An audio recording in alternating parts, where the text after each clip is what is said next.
Our last two stops are in Morocco.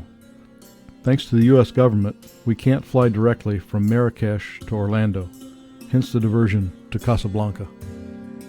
After a long flight from Tanzania, with a refueling stop in Mali, we get in late to the Marrakesh Sofitel Hotel. We are up with the sun. We have a new city to explore. We go to the Medina, or Old City Center. Marrakesh was founded in 1070. Our guide leads us through the narrow, twisting streets. The shops are very specialized. No Walmart here.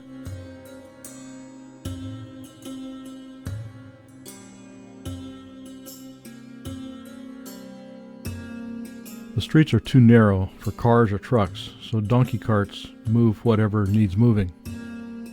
And bikes or motorbikes move people who are in a hurry.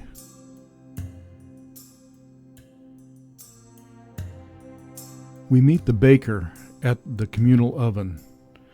The women of the neighborhood bring him their risen bread in the morning, and he bakes it for them.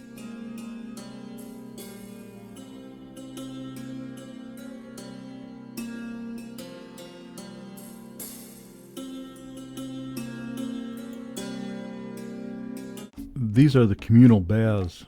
Men and women have different scheduled hours. It costs women more because it takes them longer. We've seen a lot of stout wooden doors as we walk. These are private residences. Here we enter one into a courtyard. We enter the Museum of Marrakech through this elaborately carved door. The elaborate carving continues into the vestibule. We notice some excited people down a hallway and wonder what they are looking at. We get excited too when we see this wonderful room.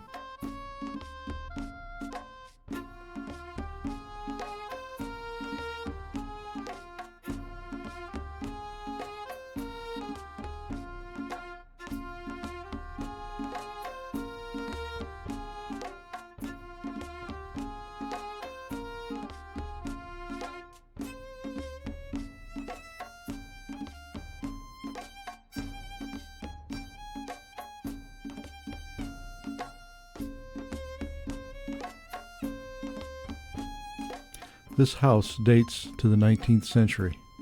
It was a residence through World War I and then fell into disrepair.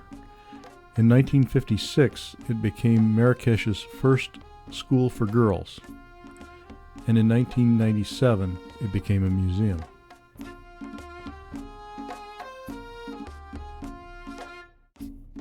The next stop is Ben Youssef Madrasa. It was a Quranic school for boys aged 6 to early 20s. We enter an elaborately carved prayer room.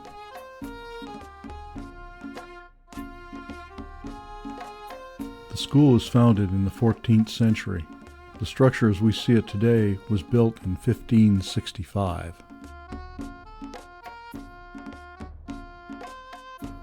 Through an archway, we enter a courtyard with a central pool.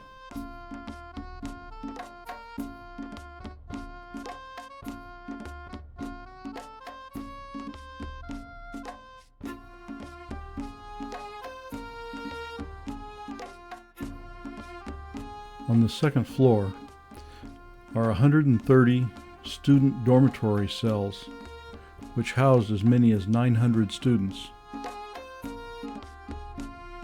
The wealthiest students got a window on the courtyard. The school closed in 1960. The building was refurbished and reopened to the public in 1982. The Kuuba Almoravid dates to the last half of the 12th century. It's a cistern that was used for the ritual washing of the hands and feet before prayer at the original Ben Youssef Mosque. It was excavated from the rubble of the original mosque in 1948.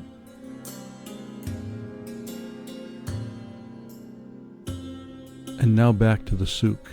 This is an herbalist's shop. a workshop making camel hide slippers.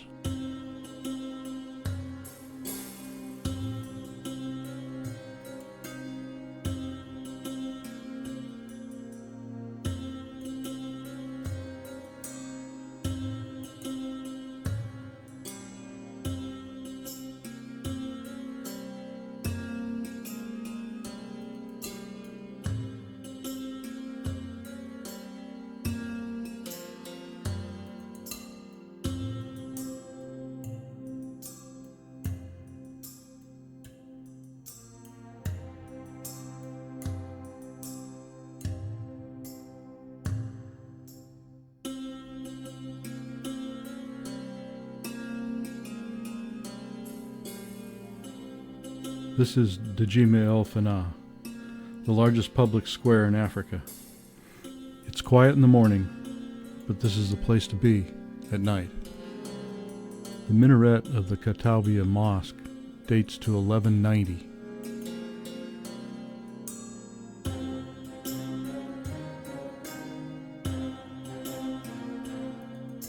It's been a busy morning, and it's time to head back to the hotel. We enjoy a leisurely lunch by the pool. We decide to skip the shopping excursion this afternoon and spend the time relaxing at the hotel. Tonight is our farewell dinner, and the venue is an old home in the Medina of Marrakesh. We have cocktails on the roof.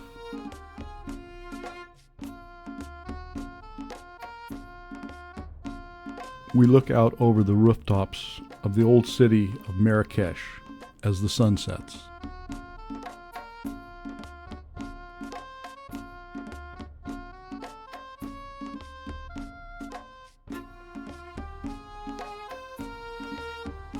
We have an outstanding traditional Moroccan meal of tangines accompanied by oud and darabuka. But we don't have time to savor our meal. We must head for the airport for our flight to Casablanca. The next morning, we take the Casablanca city tour. Several of our fellow travelers made a pilgrimage to the new Rick's Cafe in the wee hours of the morning.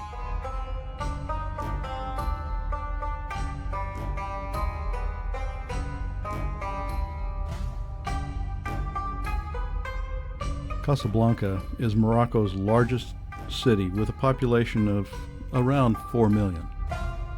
Casablanca is an industrial city.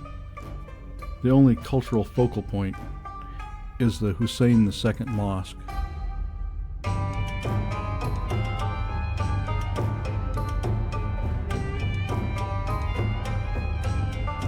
The building is massive. There's room for 25,000 worshipers inside and another 80,000 in the courtyard.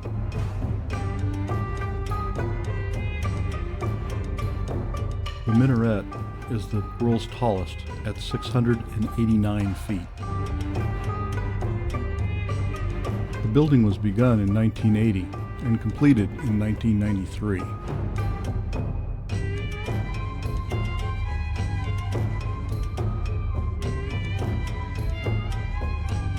We end the city tour with a little shopping and add an inlaid wooden box, a carved camel, and a scarf to our collection.